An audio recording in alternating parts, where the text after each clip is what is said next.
విద్య, వైద్యంపై, మహిళా చట్టాలపై అవగాహన కల్పించిన రాయదుర్గం అర్బన్ సిఐ జయా నాయక్. పిల్లలు అందరికీ కూడా నా నమస్కారం. చాలా చాలా సంతోషంగా ఉంది.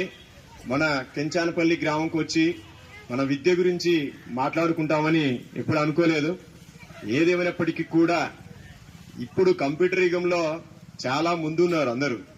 కానీ ఇదేమో మన గ్రామంలో ఎలిమెంటరీ స్కూల్ నుండి హై స్కూల్ వచ్చింది అంటే అది పండగ వాతావరణంలో ప్రతి పిల్లలని స్కూల్ పంపించే తల్లిదండ్రులు చూసాం. కానీ స్కూల్ మానిపించే తల్లిదండ్రులు మన కెంచానపల్లిలోనే చూసినట్టున్నా అనిపిస్తుంది. అందరూ స్కూల్ లేదని 5-6 కిలోమీటర్లు దూరంలో వెళ్లి కాళ్ళు నడుపుతునో సైకిల్ మీదనో వెళ్లి చదువుకుంటున్నారు. ఇంకా మనము వెనక్కి పోతున్నాం అనిపిస్తుంది. ఇంత చక్కటి వాతావరణం ఉండి మీకు గ్రామ పరిసరాల్లో మీకు పాఠశాల నిర్మించి దానికి కావాల్సిన వసతులు పెట్టి అందులో బోధించడానికి అధ్యాపకులు నియమించి ప్రభుత్వం వారు ఎంతో మన పైన ఖర్చు వెచ్చించి మన పిల్లల భవిష్యత్తుని చాలా చక్కగా తీర్చిదిద్ది మన దేశానికి ఉపయోగించుకోవాలని చెప్పేసి తపన పడుతున్న ప్రభుత్వ అధికారులకు, ప్రభుత్వం నడిపించే పెద్దలకు అందరికీ కూడా ధన్యవాదాలు.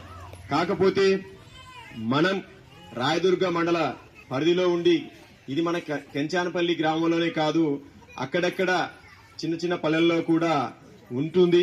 అది ఉన్నా కూడా ఇంత త్వరగా రెస్పాండ్ అయ్యి చెప్పేవాళ్ళు అరుదు. కాబట్టి దయచేసి అందరూ కూడా మనం విద్య గురించి మాట్లాడుకోవాలంటే ఈ రోజంతా సరిపోదు. అలాగే నీ రైతు గురించి మాట్లాడుకోవాలన్నా కూడా ఈరోజు సరిపోదు. ఎందుకు మీకు తెలుసు, మీరు రైతు పని చేస్తున్నారు కాబట్టి మీ కష్టం ఏంటి, మీరు పడే శ్రమ ఏంటి, మీరు వినియోగించే పద్ధతులు ఏంటి, దానికి తగ్గ శ్రమ ఏంటి, దాని వినియోగం ఏంటి, పంపిణీ ఏంటి, ఉత్పత్తి ఏంటి, వ్యాపారం ఏంటి, ఇవన్నీ కూడా మీకున్నటువంటి ఆ నైపుణ్యము మీ పెద్దల నుండి సంక్రమించింది. అదేవిధంగా ఒక గురువు అనేటువంటి మన ఊరు మన బడి అన్నటువంటి కార్యక్రమం మేము చిన్నప్పుడు చదువుకున్నప్పుడు ఉండేది.